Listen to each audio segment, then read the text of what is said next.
Hello friends, എല്ലാവർക്കും നമസ്കാരം. അപ്പം നാളത്തെ ഒരു സൂപ്പർ ഹിറ്റ് വിശേഷത്തിലേക്ക് എല്ലാവർക്കും സ്വാഗതം. അങ്ങനെ നമ്മുടെ അനന്യയുടെയും അനിരുദ്ധിൻ്റെയും കുഞ്ഞല്ല സ്വരമോളെന്ന് ഏകദേശം മനസ്സിലായി. അനന്യ അത്രയ്ക്കും കുഞ്ഞിനെ സ്നേഹിക്കുന്നത് കണ്ടു കഴിഞ്ഞപ്പോഴേക്ക് നമ്മുടെ അനിരുദ്ധ് പറയുകയാണ്, ഏതായാലും സ്വന്തം മോളെ പോലെ നീ സ്വരമോളെ സ്നേഹിക്കുന്നുണ്ടല്ലോ, ഒരുപാട് നന്ദിയുണ്ട്. ഇത് കേട്ട് കഴിഞ്ഞപ്പോഴേക്കും അനന്യയ്ക്ക് ആകെ അരിശം വന്ന്, നിങ്ങൾ എന്താ പറഞ്ഞത്? മോളെ പോലെയെന്നോ? സ്വരമോള് എൻ്റെ സ്വന്തം മോള് തന്നെയാണ്, അതിൽ ഒരു വിട്ടുപിടിച്ചില്ല. ഇനി ഇത്തരത്തിലുള്ള കാര്യങ്ങളൊന്നും നിങ്ങൾ പറയാനായിട്ട് പാടില്ല. ഇത് കേട്ട നമ്മുടെ അനിരുദ്ധാണെങ്കിൽ, അല്ല ഞാൻ വേറൊന്നും കൊണ്ട് പറഞ്ഞല്ല, അല്ല നമ്മുടെ മോളല്ലെന്ന് അറിഞ്ഞിട്ട് പോലും നീ ഇത്രയ്ക്കും നല്ലതായിട്ട് സ്നേഹിക്കുന്നുണ്ടല്ലോ, ആ ഒരു കാര്യവും സ്നേഹവും ലാളനെയൊക്കെ കണ്ടു കഴിഞ്ഞപ്പോഴേക്കും ഞാനങ്ങനെ പറഞ്ഞതേ ഉള്ളൂ. വേണ്ട, ഇത്തരത്തിലുള്ള വർത്തമാനമൊന്നും വേണ്ട. അവൾക്ക് വേണ്ടിയാണ് ഞാനിപ്പോൾ എല്ലാം ഉപേക്ഷിച്ച് ഇങ്ങോട്ട് വന്നിരിക്കുന്നത്. അവളോടൊത്ത് സന്തോഷിക്കാൻ, അവളോടൊത്ത് ജീവിക്കാൻ വേണ്ടിയാണ് ഞാനിങ്ങോട്ട് വന്നിരിക്കുന്നത്. അപ്പോൾ ചങ്കിക്കൊള്ളുന്ന വർത്തമാനമൊന്നും പറയരുത് അനിരുദ്ധേ എന്നൊക്കെ ഇങ്ങനെ ഇവർ സംസാരിക്കുകയാണ്. അതേസമയം തന്നെ നമ്മുടെ ഈ രഞ്ജിതയുടെ ഭർത്താവ് സരസ്വതിയമ്മയെ വിളിക്കുകയാണല്ലോ. അപ്പം സരസ്വതിയമ്മയുടെ ഫോണിലേക്ക് ഏതോ ഒരു പരിചയമില്ലാത്ത നമ്പർ വരുന്നൊക്കെ കണ്ടു കഴിഞ്ഞപ്പോഴേക്ക് സരസ്വതിയമ്മ ഹലോ ആരാണ് എന്താണെന്നൊക്കെ ചോദിക്കുകയാണ്. അപ്പോൾ ഞാൻ ഇന്ന പോലെ രഞ്ജിതയുടെ ഭർത്താവെന്ന് പറയണം, നിങ്ങളെന്തിനാ എന്നെ വിളിച്ചത് എന്ന് ചോദിച്ചു കഴിഞ്ഞപ്പോഴേക്കും നിങ്ങളെക്കൊണ്ട് ചില ആവശ്യങ്ങളൊക്കെ ഉണ്ട്, നിങ്ങളെ പെട്ടെന്ന് ഇങ്ങോട്ട് വന്നേക്കണം. എന്നെ ഭരിപ്പിക്കാൻ നീ ആരാടാ? അങ്ങനെ നീ ഭരിക്കുന്ന സ്ഥലത്തേക്ക് വരാൻ നിൽക്കുന്നതല്ല ഞാൻ. അപ്പോൾ ഈ രഞ്ജിത ഭർത്താവാണെങ്കിൽ, അയ്യോ ഞാൻ ഭരിപ്പിച്ചതൊന്നല്ലായേ, നിങ്ങൾ ഇവിടെ വന്നിട്ട് ചില കാര്യങ്ങളൊക്കെ സംസാരിക്കാനായിരുന്നു. രഞ്ജിതയ്ക്ക് നിങ്ങളെ കാണുമെന്ന് ഒരേ നിർബന്ധം, അതുകൊണ്ടാ വരാനായിട്ട് പറഞ്ഞത്. എന്താ നിങ്ങൾ വരില്ലേ എന്നൊക്കെ ചോദിക്കണം. പിന്നെ അല്ലാതെ വരാം, ഉറപ്പായിട്ടും വരാം. അല്ല ഞാനന്ന് വന്നു കഴിഞ്ഞപ്പോഴേക്കും നിങ്ങളെല്ലാവരും കൂടി എന്നെ ഓടിച്ചതല്ലേ, അപ്പോൾ പിന്നെ ഞാൻ വിചാരിച്ച് ഞാനിവിടെ വന്നിട്ട് കാര്യമില്ല, ഇതേപോലെ എന്നെ ആട്ടി ഇറക്കി കഴിഞ്ഞാൽ പിന്നെ നാണക്കേടല്ലേ, സുമിത്ര വല്ല അറിഞ്ഞു കഴിഞ്ഞാൽ പിന്നെ എനിക്ക് ജീവൻ പോലും ഉണ്ടാവില്ല, അതുകൊണ്ടാ പിന്നീട് അങ്ങോട്ടൊന്നും വരാതിരുന്നത്. ഏതായാലും നിങ്ങൾ ഇങ്ങോട്ട് വാ, അതിനുശേഷം സംസാരിക്കുക എന്നും പറഞ്ഞുകൊണ്ട് ഫോൺ വയ്ക്കുകയാണ്. അപ്പോൾ സരസ്വതി അമ്മയാണെങ്കിലും മനസ്സിൽ പല കാര്യങ്ങളും ഇങ്ങനെ ചിന്തിക്കണം, എന്തിനായിരിക്കും അയാൾ എന്നെ വിളിച്ചത്? ദൈവമേ, ഇനി വല്ല പണി തരാനാണോ? അല്ല അന്നത്രയും അധികാരത്തോടു കൂടി തന്നെ അവിടെ കയറി ചെന്ന് കസാരയിലേക്ക് ഇരുന്ന് വലിയ വേലക്കാരിയെ കൊണ്ട് തൻ്റെ നഖമൊക്കെ വെട്ടിച്ച് കാലൊക്കെ തിരുമിച്ചതാണല്ലോ സരസ്വതി അമ്മ. അപ്പോൾ അതൊക്കെ വെച്ച് ആലോചിച്ച് കഴിഞ്ഞപ്പോഴേക്ക് സരസ്വതി അമ്മയ്ക്ക് ആകെ പേടിയുണ്ട്. പക്ഷേ എന്നാലും ആ പേടി മനസ്സിൽ നിന്നൊക്കെ കളഞ്ഞിട്ട് രണ്ടും കൽപ്പിച്ച് സരസ്വതിയമ്മ പോകാനായിട്ട് തയ്യാറെടുത്തിരിക്കുകയാണ്. പക്ഷേ ഈ സമയം തന്നെ നമ്മുടെ സുമിത്രയാണെങ്കിൽ തൻ്റെ മകളെ കാണാൻ വേണ്ടി ആകാംക്ഷപൂർവ്വം കാത്തിരിക്കുകയാണ്. ആ സമയത്താണല്ലോ വക്കീലിൻ്റെ കോളൊക്കെ വന്നത്. അപ്പോൾ വക്കീലിൻ്റെ കോള് വന്നു കഴിഞ്ഞപ്പോഴേക്കും വീണ്ടും സുമിത്രയ്ക്ക് ആദ്യം പരവേശമൊക്കെ തുടങ്ങി. ദൈവമേ, വക്കീൽ എന്തു പറയാനായിരിക്കും തന്നെ വിളിച്ചിട്ടുണ്ടാവുക? ഇനിയിപ്പോൾ രോഹിത്തിൻ്റെ സ്വത്തുക്കളുടെ കാര്യത്തെക്കുറിച്ച് പറയാനായിരിക്കുമോ? ദൈവമേ, അത് തന്നെ ആയിരിക്കണമേ. ഇത്രയും നാൾ വക്കീലിൻ്റെ പിന്നാലെ താൻ നടക്കുകയായിരുന്നു, ഇപ്പോൾ ദേ വക്കീൽ തന്നെ വിളിച്ചിരിക്കുന്നു. അപ്പോൾ അതിലെന്തോ കാര്യം ഉണ്ടല്ലോ. അങ്ങനെയൊക്കെ ഇങ്ങനെ ആലോചിച്ചുകൊണ്ടിരിക്കുമ്പോഴാണ് പെട്ടെന്ന് നമ്മുടെ ശീതൾ അങ്ങോട്ട് വരുന്നത്. അപ്പോൾ ശീതളയെ കണ്ടു കഴിഞ്ഞപ്പോഴേക്കും സുമിത്രയ്ക്ക് ഭയങ്കര സന്തോഷം തോന്നിക്കണം. മോളെ, നീ ഇപ്പോൾ വന്നത് ഏതായാലും നന്നായി മോളെ.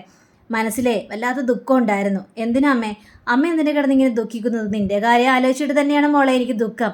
നീ ഓരോ ദിവസം കഴിയും തോറും നിൻ്റെ പ്രശ്നങ്ങൾ കൂടിക്കൂടി വരികയാണല്ലോ. സച്ചിൻ്റെ സ്വഭാവം എങ്ങനെയെങ്കിലും മാറ്റണ്ടേ? മാറ്റിയെടുത്തില്ലെങ്കിൽ അവനിങ്ങനെ വിട്ടുകഴിഞ്ഞാൽ ശരിയാവില്ലല്ലോ. അമ്മ എനിക്കറിയാം. അമ്മയ്ക്കൊരു കാര്യം അറിയോ? എൻ്റെ ജീവിതം ഓരോ ദിവസം കഴിയും തോറും ഞാൻ ആത്മഹത്യയുടെ വക്കീലായിരുന്നു. ആത്മഹത്യ ചെയ്താലോ എന്നൊക്കെ ഞാൻ ആലോചിച്ചിട്ടുണ്ട് എൻ്റെ മനസ്സിൽ. പക്ഷേ അമ്മ പേടിക്കണ്ട, ഇപ്പം അങ്ങനെയൊന്നുമില്ല മോളെ. നീ അങ്ങനെയൊന്നും പറയരുത് മോളെ. ആത്മഹത്യയെക്കുറിച്ച് ചിന്തിക്കാനേ പാടില്ല. നമുക്ക് എന്ത് പ്രശ്നമാണെങ്കിലും പരിഹരിക്കാമല്ലോ എന്നൊക്കെ പറഞ്ഞു കഴിഞ്ഞപ്പോഴേക്കും, ഇല്ലമ്മേ, ഇപ്പം ഞാൻ അമ്മയുടെ പഴയ ശീതള തന്നെയാണ്. എൻ്റെ അമ്മയെ എനിക്ക് കിട്ടിയല്ലോ, എൻ്റെ അമ്മ എൻ്റെ അടുത്തുണ്ടല്ലോ. നേരത്തെ എന്ന് പറഞ്ഞാൽ എൻ്റെ സങ്കടമോ ദുഃഖമോ പറയാനായിട്ട് ആരും ഉണ്ടായിരുന്നില്ല അമ്മേ. സച്ചിനോട് പറയാൻ പറ്റുമോ? ഇല്ലല്ലോ. ഇപ്പോൾ എൻ്റെ മനസ്സിലുള്ള എല്ലാ ഭാരങ്ങളും എൻ്റെ അമ്മയോട് എനിക്ക് തുറന്ന് പറയാലോ. അതുകൊണ്ട് എനിക്കിപ്പോൾ യാതൊരു ദുഃഖവുമില്ല. അമ്മയുടെ പഴയ ശീതള തന്നെയാണെന്നൊക്കെ പറഞ്ഞുകൊണ്ട് ഇവർ സന്തോഷത്തോടെയും സങ്കടത്തോടെയും അങ്ങനെ പല കാര്യങ്ങളും സംസാരിക്കണം. ഭക്ഷണം കഴിച്ചുകൊണ്ടൊക്കെ തന്നെ സംസാരിക്കുകയാണ്. സുമിത്രയ്ക്കും നമ്മുടെ ശീതളോട് പല കാര്യങ്ങളും പറയാനുണ്ട്, ഈ വക്കീലിൻ്റെ കാര്യവും അങ്ങനെ പല കാര്യങ്ങൾ. അപ്പോൾ അനിരുദ്ധിൻ്റെ കാര്യത്തെക്കുറിച്ചും നമ്മുടെ ശീതളോട് ചോദിച്ചു കഴിഞ്ഞപ്പോഴേക്കും അനിരുദ്ധിൻ്റെ കാര്യത്തെക്കുറിച്ച് അറിയില്ലെന്നാണല്ലോ പറഞ്ഞത്. എനിക്ക് നമ്മുടെ സരസ്വതിയമ്മ നേരെ രഞ്ജിതയുടെ വീട്ടിലേക്ക് ചെല്ലുകയാണ്. അപ്പോൾ കുറച്ചൊക്കെ പേടിയുണ്ട് നമ്മുടെ സരസ്വതി അമ്മയ്ക്ക്. പക്ഷെ പേടിയൊന്നും അങ്ങനെ കാണിക്കാനായിട്ട് പറ്റില്ലല്ലോ. അപ്പോൾ സരസ്വതി അമ്മ അങ്ങോട്ട് ചെന്ന് കഴിഞ്ഞ്, എന്താ ഇപ്പം എന്നെ വിളിച്ചത്? എന്തു പറയാനാ? അങ്ങനെ പറയേണ്ട താമസം നമ്മുടെ രഞ്ജിത കുറേ സമ്മാനങ്ങൾ എടുത്ത് നേരെ ഈ സരസ്വതി അമ്മയുടെ കയ്യിലേക്ക് കൊടുക്കുകയാണ്. ഇതെന്താ? ആ ഇത് നിങ്ങൾക്ക് ആവശ്യമുള്ള കുറച്ച് ഡ്രസ്സുകളാണ്. ഡ്രസ്സുകളോ? എവിടെ നോക്കട്ടെ എന്ന് പറഞ്ഞുകൊണ്ട് ഡ്രസ്സുകളൊക്കെ എടുത്ത് നോക്കിയാണ്. അപ്പോൾ ഡ്രസ്സുകളൊക്കെ എടുത്ത് നോക്കിക്കഴിഞ്ഞപ്പോഴേക്കും സരസ്വതി അമ്മ അന്തം വിട്ടുപോയി. നല്ല നല്ല അടിപൊളി സാരികൾ, നല്ല വിലപിടിപ്പുള്ള സാരികൾ. സുമിത്രയുടെ അടുത്ത് ചോദിച്ചു കഴിഞ്ഞപ്പോഴേക്കും സുമിത്രയുടെ കയ്യിൽ നിന്ന് അങ്ങനത്തെ സാരികളൊന്നും കിട്ടിയില്ലല്ലോ. അപ്പോൾ ഇതൊക്കെ ശ്രീനിലയത്തിലായിരുന്നപ്പോൾ സരസ്വതി അമ്മ ഉടുത്തിരുന്ന സാരികളാ. പക്ഷെ ഇപ്പോൾ തനിക്കത് ആ സൗഭാഗ്യം വീണ്ടും കിട്ടിയെന്ന് അറിഞ്ഞു കഴിഞ്ഞപ്പോഴേക്കും സരസ്വതി അമ്മ ഉണ്ടോ വിടുന്നു. സരസ്വതി അമ്മ സാരിയൊക്കെ ഇങ്ങനെ വെച്ചൊക്കെ നോക്കിയാണ്. അല്ല, എന്തിനാ എനിക്കിപ്പോൾ ഈ സാരികളെല്ലാം മേടിച്ചു തന്നത്? പറയാം, കാര്യങ്ങളെല്ലാം വിശദമായിട്ട് തന്നെ പറയാം. അല്ല, ഞങ്ങളൊരു കാര്യം പറഞ്ഞു കഴിഞ്ഞാൽ ഞങ്ങളോടൊപ്പം കൂട്ടുണ്ടായിരിക്കോ? പിന്നെ അല്ലാതെ നിങ്ങളോട് എപ്പോഴും സപ്പോർട്ടിന് വേണ്ടിയാണല്ലോ ഞാൻ അന്ന് വന്നത്. പക്ഷേ അന്ന് വന്നപ്പോൾ നിങ്ങൾ രണ്ടുപേരും കൂടി എന്നെ പുറത്താക്കി. അങ്ങനെ പുറത്താക്കിയില്ലായിരുന്നെങ്കിൽ ഒരുപക്ഷെ നിങ്ങളോടൊപ്പം സഹായത്തിന് ഞാൻ എന്നും ഉണ്ടായിരുന്നേനെ. ഇപ്പം ആ സഹായം ഞങ്ങൾക്ക് വേണം. കാരണം അന്ന് സരസ്വതി അമ്മയെ ഞങ്ങൾ ഇവിടെ നിന്ന് പായിച്ചത് ഇപ്പം വെറും ഇതായിട്ട് എനിക്ക് തോന്നുന്നത്. അങ്ങനെ വേണ്ടായിരുന്നു. സരസ്വതി അമ്മയെ കൂടെ തന്നെ നിർത്തണമെന്ന് ഇപ്പം ഞങ്ങൾക്കൊരാഗ്രഹമേ. അല്ല, എന്താണാവോ ഇതിൽ നിന്ന് കാര്യം സാധിക്കേണ്ടത്? പറയാം. അതായത് സുമിത്രയുടെ അടുത്ത് ആരൊക്കെ വരുന്നുണ്ട്? അനിരുദ്ധിനെക്കുറിച്ച് വല്ല വിവരമുണ്ടോ? അവനെക്കുറിച്ച് യാതൊരു വിവരവും ഇല്ല. അവനെ അന്വേഷിച്ച് നടക്കുകയാണ് നമ്മുടെ സുമിത്ര. അതാ പറഞ്ഞത്. അവൾ ആരോട് എന്തൊക്കെ എങ്ങനെ സംസാരിക്കുന്നുവെന്ന് അപ്പാപ്പുള്ള വിവരങ്ങൾ എൻ്റെ മുന്നിൽ എത്തിക്കണം. ഇതാണ് നിങ്ങളുടെ ജോലി. പിന്നെ പ്രത്യേകിച്ച് ഒരു വക്കീലെ വിളിക്കുന്നുണ്ടോ എന്ന് നിരീക്ഷിക്കുക തന്നെ വേണം. ഒരു സുദേവൻ വക്കീല്, ആ വക്കീല് സുമിത്രയെ വിളിക്കുന്നുണ്ടോ എന്ന് ശ്രദ്ധിക്കണം. അങ്ങനെ വിളിക്കുന്നുണ്ടെന്ന് അറിഞ്ഞു കഴിഞ്ഞിട്ടുണ്ടെങ്കിൽ എൻ്റെ അടുത്ത് എത്രയും പെട്ടെന്ന് ആ ന്യൂസ് എത്തിച്ചോളണം. അതൊക്കെ ഞാൻ ഏറ്റുമോളെ. അതിനെനിക്കിപ്പോൾ യാതൊരു പ്രയാസവുമില്ല. പക്ഷേ ഇതേപോലെ ചെറിയ ചെറിയ സഹായങ്ങളൊക്കെ എനിക്ക് ചെയ്യണം ഉറപ്പായിട്ടും. എൻ്റെ കൂടെ അങ്ങനെ സഹായത്തിന് നിന്ന് കഴിഞ്ഞിട്ടുണ്ടെങ്കിൽ എന്ത് സഹായം വേണമെങ്കിലും നിങ്ങൾക്ക് ഞാൻ തരും. എന്ത് വേണമെങ്കിലും ചോദിച്ചോ. പൈസ വേണോ? പൈസയും തരാം. ആണോ? എനിക്ക് പൈസയൊക്കെ തരുമോ? അപ്പോൾ സരസ്വതി അമ്മയ്ക്ക് ആക്രാന്തം കൂടി വരികയാണ്. പിന്നെ നിങ്ങൾ ചോദിച്ചാൽ എന്തും തരും. മതി, എനിക്ക് അത്രയും കേട്ടാൽ മതി.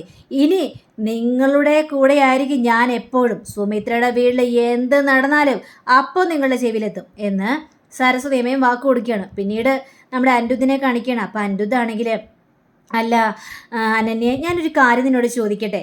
അല്ല, നിൻ്റെ അമ്മ നിന്നെ എപ്പോഴും പ്രഷർ കയറ്റിക്കൊണ്ടിരിക്കുകയാണല്ലോ, ഡിവോഴ്സ് ചെയ്യുമെന്ന് പറഞ്ഞുകൊണ്ട്. പക്ഷേ അപ്പോഴൊക്കെ നീ ഓരോരോ കാര്യങ്ങളും പറഞ്ഞുകൊണ്ട് ഒഴിഞ്ഞു മാറുന്നുണ്ട്.